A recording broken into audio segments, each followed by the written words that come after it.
আমরা দেখছি বাংলাদেশে একটি রাজনৈতিক দল আবারও প্রতিবেশী রাষ্ট্রের কাছে মাথা বিক্রি করে দিয়ে আগামী দিনে ক্ষমতায় আসতে চায়। এদেশের জনগণ এটা হতে দেবে না এবং দেবে না।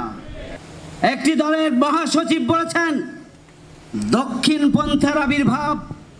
আপনারা লক্ষ্য করছেন জুলাই আগস্ট আন্দোলনই হচ্ছে বাম এবং রামপন্থার বিরুদ্ধে দক্ষিণপন্থার আবির্ভাব। জুলাই আগস্ট গণ অভ্যুত্থানের যে আদর্শিক ভিত্তি রচনা করার জন্য এখানে আজকে আলোচনা এসেছে, যেটি আমাদের পেপারসে নেই। আমি বলবো আদর্শিক ভিত্তির মধ্যে অন্যতম একটি বিষয়, সেটি হচ্ছে দিল্লি না ঢাকা, ঢাকা ঢাকা। আধিপত্যবাদ বিরোধী যে চেতনা, বাংলাদেশের স্বাধীনতার সার্বভৌমত্বকে অক্ষুণ্ণ রাখার জন্য জীবন দেওয়ার যে চেতনা, সেই চেতনা একটা অন্যতম চেতনা এবং আদর্শিক ভিত্তি ছিল এই জুলাই আগস্ট গণ অভ্যুত্থানের। আপনারা নিশ্চয় খেয়াল করেছেন আজকের নতুন বাংলাদেশে আবারও আধিপত্যবাদ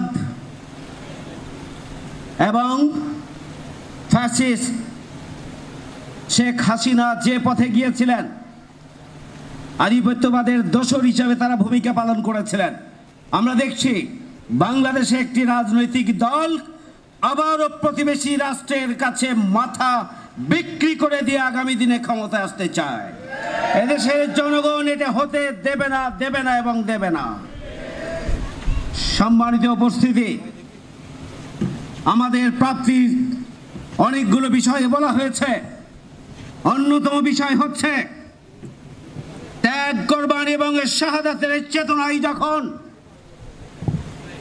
কোন দেশের মানুষ ফ্যাসিস্ট অপশক্তির বিরুদ্ধে দাঁড়িয়ে যায়, তখন পাহাড়ের সম কোনো শক্তি টিকে থাকতে পারে না।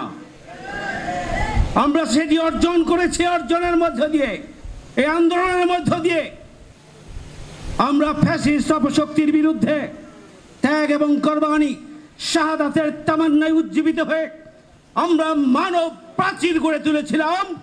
ফ্যাসিস্ট অপশক্তি পালিয়ে যেতে বাধ্য হয়েছিল।